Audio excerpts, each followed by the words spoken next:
Hello and welcome back to the show.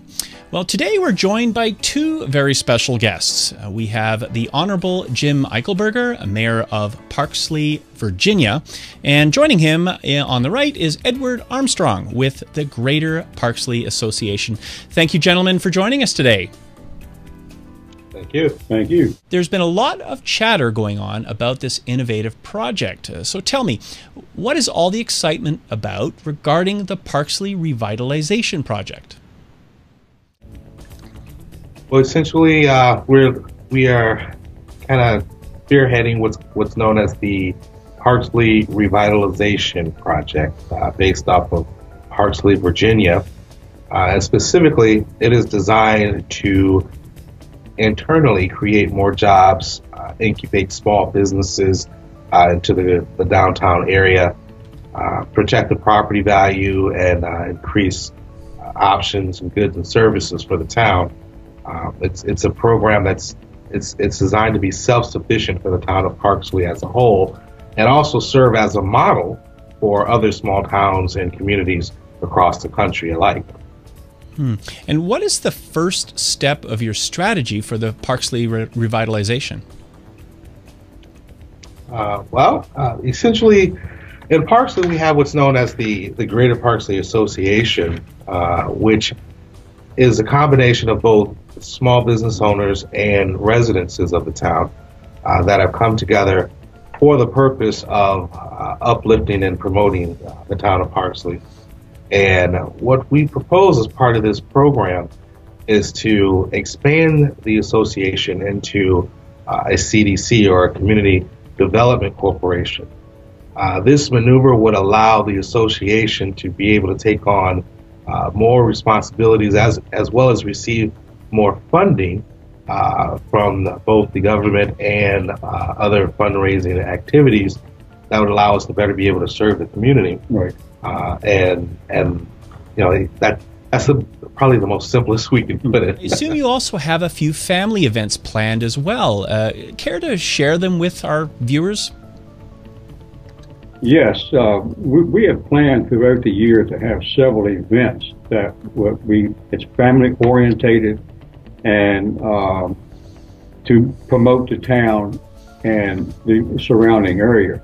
In May, we're going to have a taste fest that's going to incorporate some of the restaurants in the town and a couple outside the town, and we're going to have a little bit of a contest there. In June, we're going to have our Parksley Spring Fest, and this is a event that we have had every year for several years, and it's a big thing for the town and the local area. In July, we're planning on having a Latino festival. This is the second annual festival, and the first one was well organized and well attended. In August, Parksley Train Fest and Model Train convention is going to be here, and we're trying. Ed's trying to put together the world's largest train. Yeah, the model train. Model train picture, whatever. And in September, Parksley is having a Pirate Fest, and which is going to be really interesting. We're going to be dressed up as pirates and everything, which is probably a good thing for us because what people don't know, we live between the Atlantic Ocean and the Chesapeake Bay. And from Parksley, you can go 1 mile to the east and you're in the Atlantic Ocean. You can go 2 miles to the west and you're in the Chesapeake Bay. In October, we're having a big top circus here. And in October again, we're planning on having a truck or treat. This is where we get all the citizens in the town bring their cars and trucks up to the town center, and we have trick or treat right out of the back of the cars instead of having the children walk up and down our streets. And of course, a lot of our streets are not lit, and it's not very safe for them to walk up and down. And in December, we're having our old-fashioned Christmas. This year, we may be going back to where we having some of the houses in the town will be on display. Our town is a small Victorian town, and we've had houses on display in the past. That's about what we got going on this year. Well, that sounds wonderful. So what is the what's the proposal to bring more business into Parksley?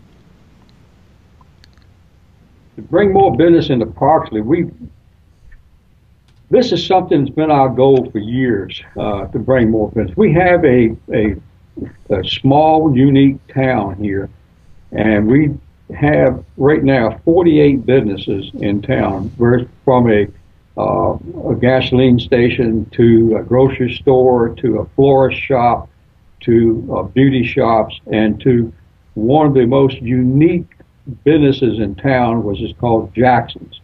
And in Jackson's, their motto is, if they don't have it, you don't need it. and that's one, it's the old-fashioned five and dime store, where you can go in and buy one piece of candy, or you can buy a thimble, or even just something that you would have in the old-fashioned five and dime. And that store's been there for umpteen years, over 100 years, I think.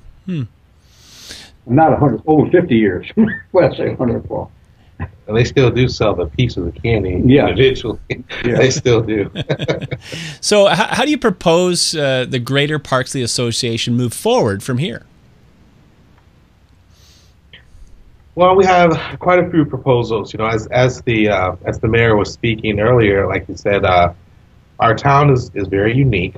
It is a Victorian style. There's a lot of history there.